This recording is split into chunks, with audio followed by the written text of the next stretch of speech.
Good morning to the Light of Life Foundation Patient Program.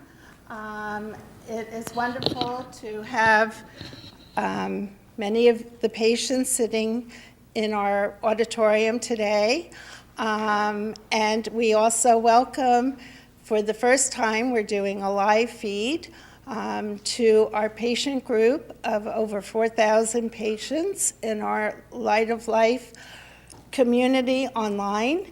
In addition to that, there is a group in Europe and such called the TCA, and they are representative of 9 countries, so we welcome them as well. So today's program, I think you will find very enlightening. I am Joan Shey, president and founder of the Light of Life Foundation. I've been a patient since 1995. I've been a patient here at where we are today at Memorial Sloan Kettering Cancer Center in New York City. When I was first diagnosed 20 years ago, I'm happy to say, I call it the dark ages. It was a time of which thyroid cancer, there was little known to the public mostly about the disease. I didn't know any other person that had been diagnosed other than myself. And I learned quickly how this disease can progress, and I knew this was going to be a long journey for me. At that time, there was no patient support or education for patients, and being that I was going to be treated probably for the rest of my life, I felt very alone. And in feeling alone, I felt that other patients must be feeling alone as well. So I came to the doctors here at Memorial who were treating me, and I said that I wanted to do something for other patients. I wanted to help educate and support these patients, such as myself. With their help and support, the Light of Life Foundation evolved. I am happy to say that the foundation has taken on a life of its own.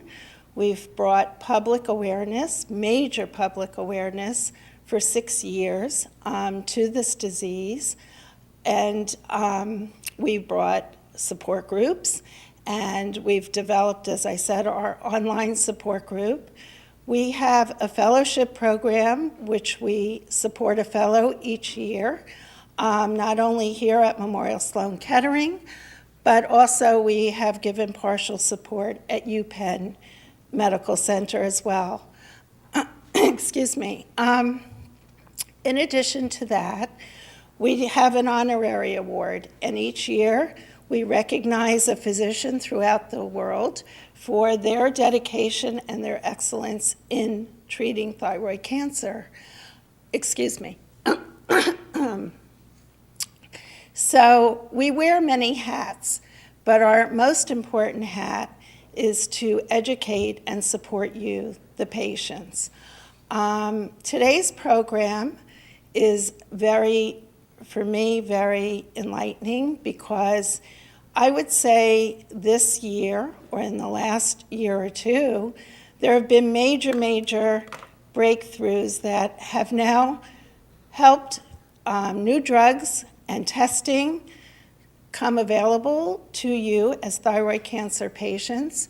When I was first treated in 1995, there had been no change for 40 years in this treatment. The only treatment was surgery and radioactive iodine, and if you were one of the fortunate for that to work. If you were not, then it was a problem. Now, as we fast forward, the first drug, as we know, which was made major changes, was Thyrogen, which I'm sure most of you are aware of. Thyrogen was a major breakthrough because we were able to stay on our hormone replacement, which for me personally turned to be huge because it was much easier for me than being hypothyroid. So with that change, later on, now they have testing at the time of your biopsies, and these tests help to determine whether you have benign or malignant nodules. That is, to me, a wonderful thing, being that I was a patient originally that came through with an inconclusive biopsy. So once again, I find that to be an important test, and I know that it benefits thousands of patients today that will be diagnosed.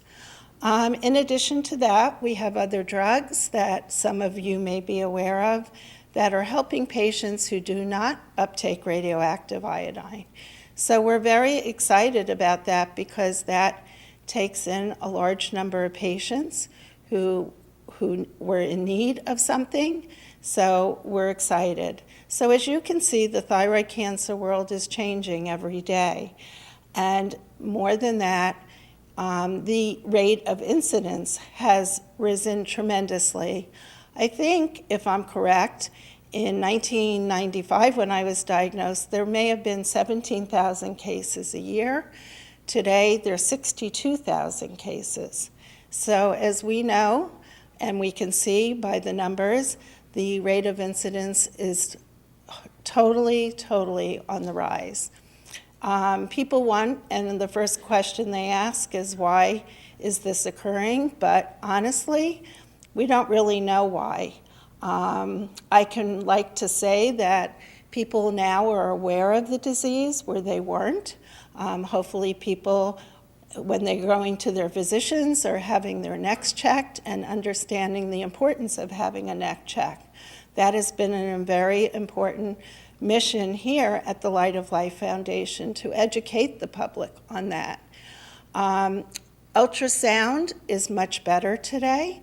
When I was first diagnosed, not always was ultrasound used with the biopsies, but today that does not hold true. Biopsies are done with ultrasound each and every time.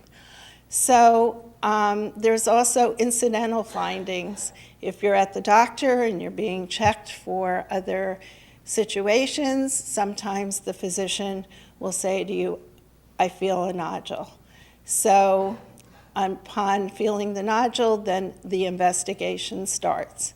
We know that 90% of the time it could be benign, but in 10% it is malignant. And as I said, the numbers are getting higher and higher, and more people are being affected by this disease.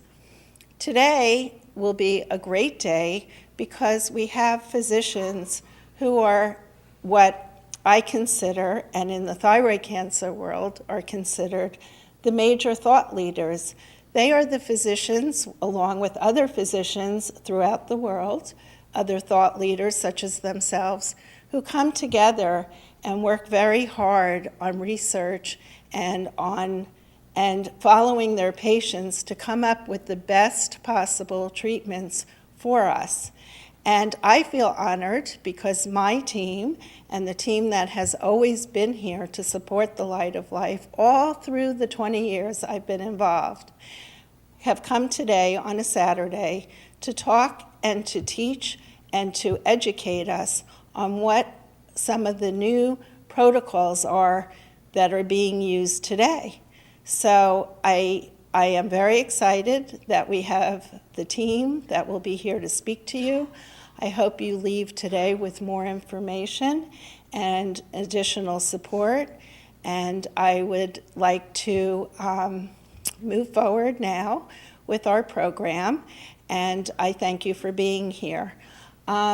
Before I close, on our support group, on our online support group of these 4,000 patients in the Light of Life, there was sadly a tremendous loss to the group. And there was a gentleman by the name of Rob. And Rob was battling thyroid cancer, and he battled it quite bravely. And the people in the support group became very attached to Rob, and they found him to be very inspirational. and how one person can affect a group, and you never met this person really person to person, but you got to know this person online, is the way in which our world has become. So we are sad at the loss of Rob. Our group had cried out because they wanted to do something, and what could we do in his memory? So I felt, because he was such a big part of the group, that today's program would be dedicated to his memory. And I'm sure Rob would have loved that, because he was all about helping and supporting other patients. My daughter Amy's going to come up for 1 second and talk about Rob, because he was a special person. He wasn't treated here at Memorial. He was treated at another institution. Some of you know where he was. And so he fought the fight, and I'd like to introduce you to Amy.